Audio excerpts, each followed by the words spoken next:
Vamos a hablar en esta segunda lección de los tipos de sensores existentes y qué criterios utilizamos para su clasificación. Como se ha especificado anteriormente, un sensor es un transductor entre un mundo físico o químico y uno eléctrico. Siendo su salida una señal eléctrica, su correcta interpretación depende de una serie de parámetros que caracterizan el propio sensor. Caracterizan también su precisión, su validez y su fiabilidad. Por tanto, los parámetros que lo definen son claves para ver la calidad del dato que vamos a tener.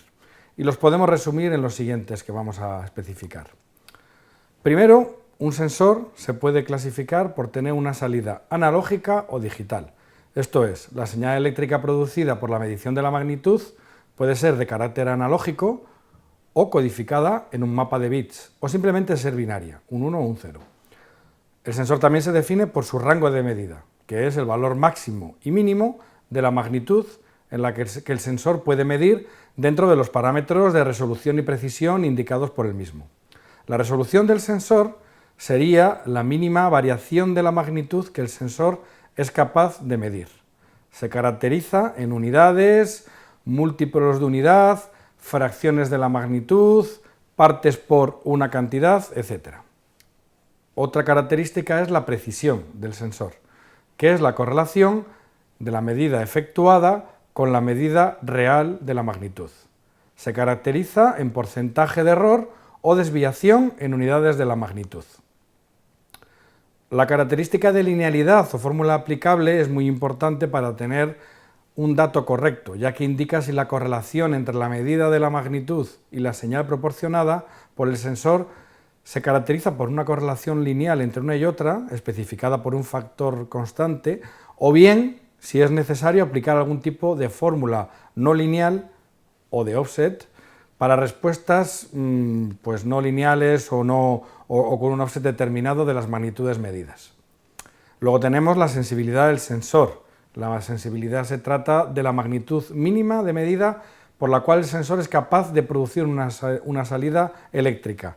Digamos que magnitudes debajo de esa sensibilidad mínima no van a provocar señal eléctrica alguna en el sensor. Esta magnitud está relacionada con el umbral inferior del rango de medidas, si bien esta puede diferir si la sensibilidad cae fuera del rango de medidas válidas, con lo cual podemos tener una sensibilidad que esté por encima del valor mínimo que nos da una salida eléctrica, pero al estar en un rango en el que la precisión no es buena, vamos a considerar la sensibilidad a partir del valor que nos da buena salida. Otra característica es la rapidez de respuesta del sensor, que es el tiempo transcurrido entre la medición de la magnitud física y la generación de la señal eléctrica válida en la salida. En algunos casos los sensores tienen un tiempo de arranque y estabilización para esperar a poder tener una señal válida en la salida, aunque ya tengamos una señal eléctrica en un primer momento en cuanto lo arranquemos. Otra magnitud o característica importante a tener en cuenta es el offset o desviación del suelo. Podemos tener sensores que ya nos están dando un valor, aunque estén midiendo un valor cero de la magnitud que estemos caracterizando. Este offset hay que tenerlo en cuenta a la hora de traducir la señal eléctrica en un valor leíble por nuestro sistema.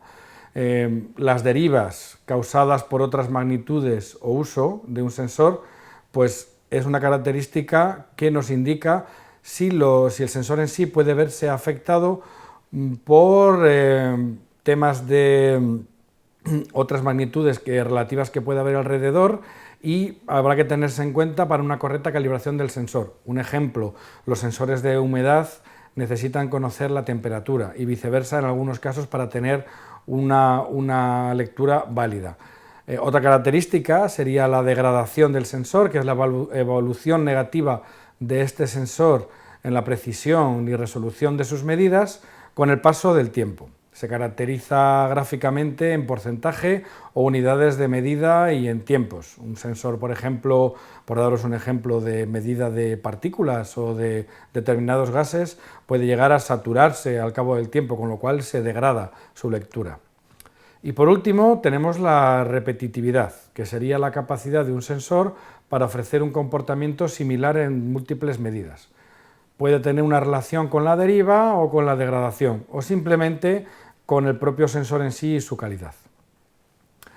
Independientemente de la conectividad del sensor, su robustez o su forma, los parámetros más importantes cuando se habla de un sensor en sí son los relativos a esta fiabilidad de datos que proporciona. Con lo tanto, estos se reflejan en la precisión, rango y resolución de la medida que el sensor puede realizar. Y este es un factor que condiciona de forma muy significativa factores tan claves como el coste del mismo. Otros aspectos que pueden tener una relación muy directa pueden ser el tamaño, la rapidez de lectura y la degradación. Por ejemplo, sensores muy fiables pueden tener una degradación muy rápida o pueden tener un tiempo de arranque muy alto. Todos estos factores tienen que tenerse en cuenta para la aplicación final de nuestro sensor. La primera reflexión que hay que tener en cuenta a la hora de elegir la solución de sensor conectado más óptima para la aplicación que queremos desarrollar es la de elegir el que mayor fiabilidad de medida nos pueda dar versus el coste del sensor. Parece lógico escoger en toda ocasión la configuración más ventajosa para los intereses del despliegue. En este caso, al ser una Smart City, el impacto de tener un sensor de baja calidad puede ser importante, pero la relación es tan significativa con el coste que siempre se intentará llegar a un equilibrio en todos los aspectos, no llegando siempre a una solución óptima en lectura, pero sí suficientemente válida tanto en salida como en coste. El rango de precios de un sensor es algo muy dispar. Por daros un ejemplo, un sensor básico de gas, de dióxido de carbono, CO2, no conectado, puede rondar unos pocos euros. Pero su lectura será imprecisa, su resolución será baja y requerirá un esfuerzo de calibración.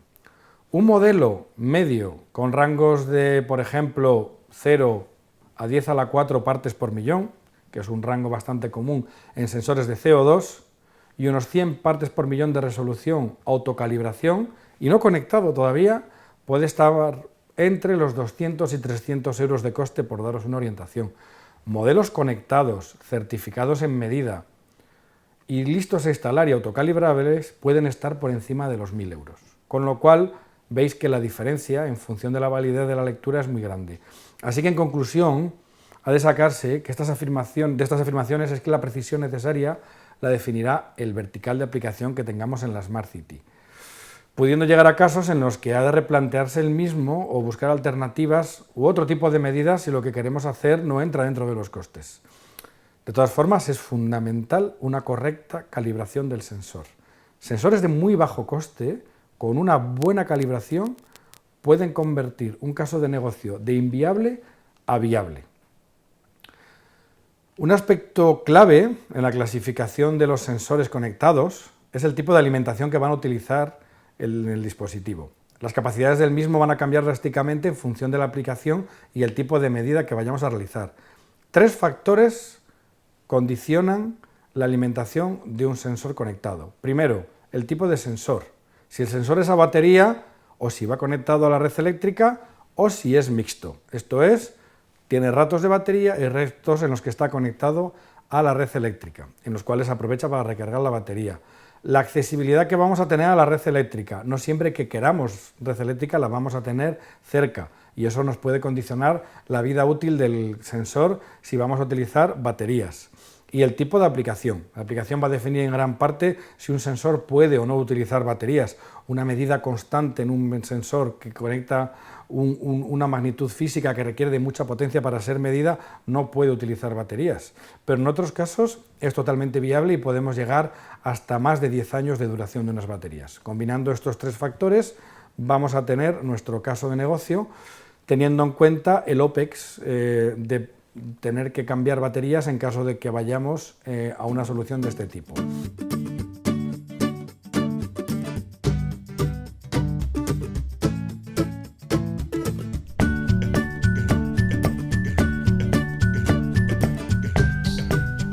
En el ámbito de las Smart Cities hay un área que es especialmente compleja en el ámbito de la sensorización, que es el caso de la telelectura de contadores de agua. Nosotros desde Advice llevamos trabajando varios años en ello y hemos encontrado serias dificultades que se dan por las propias necesidades de la solución. Al final, queremos conectar un dispositivo que normalmente se encuentra en los sótanos de los edificios o en lugares bastante escondidos dentro de lo que son los edificios o nuestros domicilios incluso, y necesitamos conectar ese dispositivo, ese contador, a la nube para tener esa información telegestionada y poder utilizarla para hacer una gestión más eficiente de la propia red de abastecimiento. Sin embargo, estas dificultades de acceso al dispositivo, de acceso al contador, y también unido a las dificultades de que el contador normalmente no está cerca de una toma de electricidad, con lo cual tenemos que conectarlo a través de baterías, hace que sea especialmente difícil una solución de smart metering en el ámbito del agua en ciudades.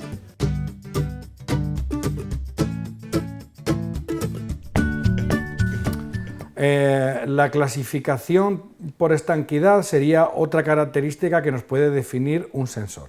Esto se utiliza para ello los típicos grados de protección IP. Es un estándar que ha sido desarrollado para clasificar de una manera alfanumérica un equipamiento en función del nivel de protección que sus materiales dentro le proporcionan contra la entrada de materiales extraños.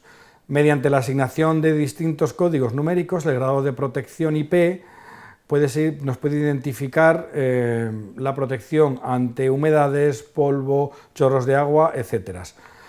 De esta manera, por ejemplo, un grado de protección IP67 nos indicaría lo siguiente: IP, que significa Ingress Protection, el valor 6, que el primer dígito nos dará el nivel de protección ante polvo, en este caso es el máximo, el polvo no entra en ninguna circunstancia, y el valor 7, el segundo valor, nos daría la protección contra agua. En este caso, el 7 significa que el objeto debe resistir sin filtración la inmersión completa de 1 metro durante 30 minutos. De esta manera podremos saber si el sensor es estanco o no lo es, y dentro de qué grado, lo cual es fundamental para determinar a la hora de instalar un sensor y una aplicación dónde podemos hacerlo y dónde no. Exteriores, interiores, subterráneos, lugares en donde tengamos elementos químicos o elementos ambientales agresivos, etc.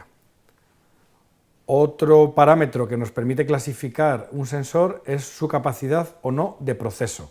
Podemos tener sensores sin o con inteligencia. La diferencia sería, los sensores sin inteligencia simplemente cogen la magnitud física, la traducen a un valor bruto eléctrico y lo envían. Los sensores inteligentes serían capaces de medir esta magnitud física o química, transformarla en señales eléctricas, combinarla con otros parámetros, ya sean de otros sensores o condicionantes externos o internos, hacer un proceso y poder dar una medida ya elaborada o simplemente valores de alarmas o derivados de esta medida de sensor. El uso o no de sensores inteligentes puede determinar también la facilidad de integración con plataformas Smart City, si bien por la capacidad de adaptar protocolos o modelo de datos, así como por ofrecer un abanico mayor de posibilidades en cuanto a proceso de datos se refiere en sí. Y por último, el factor que es clave no solo para definir el sensor, sino que condiciona la topología de comunicaciones necesaria, es su interfaz de comunicaciones. Se definirá más en detalle en la siguiente lección, pero en resumen, el interfaz escogido determinará si el acceso al sensor a la red es directo o a través de pasarelas o repetidores, qué capacidad de caudal de datos tendremos, qué capacidad de ser interoperable tenemos y qué características tendremos en cuanto a bidireccionalidad de comunicaciones y presencia constante o no de comunicaciones en el sensor conectado.